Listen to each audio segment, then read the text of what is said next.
హైదరాబాద్ మహానగరాన్ని ఒక విశ్వనగరంగా తీర్చిదిద్దాలనే ఉద్దేశంతో చిన్న పండుగ వచ్చినా మా మంత్రులు ఆనాడు స్వయంగా కూర్చొని దగ్గర కూర్చొని అటు అధికారులు రెవెన్యూ కావచ్చు, మున్సిపల్ కావచ్చు, పోలీస్ కావచ్చు సమన్వయం చేసి శ్రీనివాస్ యాదవ్ గారు, మహమూద్ అలీ గారు, సబిత గారు, మా గౌరవ శాసనసభ్యులు దగ్గర ఉండి చూసుకునేది.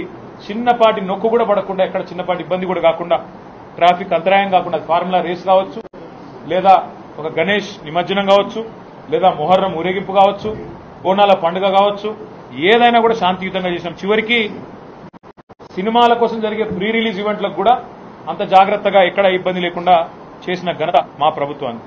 కానీ ఈ రోజు ఏం జరుగుతా ఉంది హైదరాబాద్ లో మీరే చూడండి. నిన్న పాపం జూనియర్ ఎన్టీఆర్ గారి సినిమా ఆయన ఇక్కడ ఏదో రిలీజ్ ఫంక్షన్ పెట్టుకుంటే దాన్ని కూడా కనీసం నిర్వహించలేని అసమర్థత, గంట్లాంటి పరిస్థితిలోకి ఇలా ఈ నగరం వెళ్ళిపోయింది.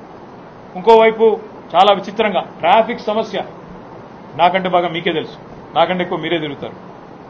గతంలో ఎట్లా ఉండేది ట్రాఫిక్ మేనేజ్మెంట్, ఇవాళ ఎట్లా ఉండేది అనేది ప్రజలందరికీ తెలుసు. హైదరాబాద్ గంటలు గంటలు ట్రాఫిక్ లో ఇరుక్కొని పోయే పరిస్థితి వచ్చింది.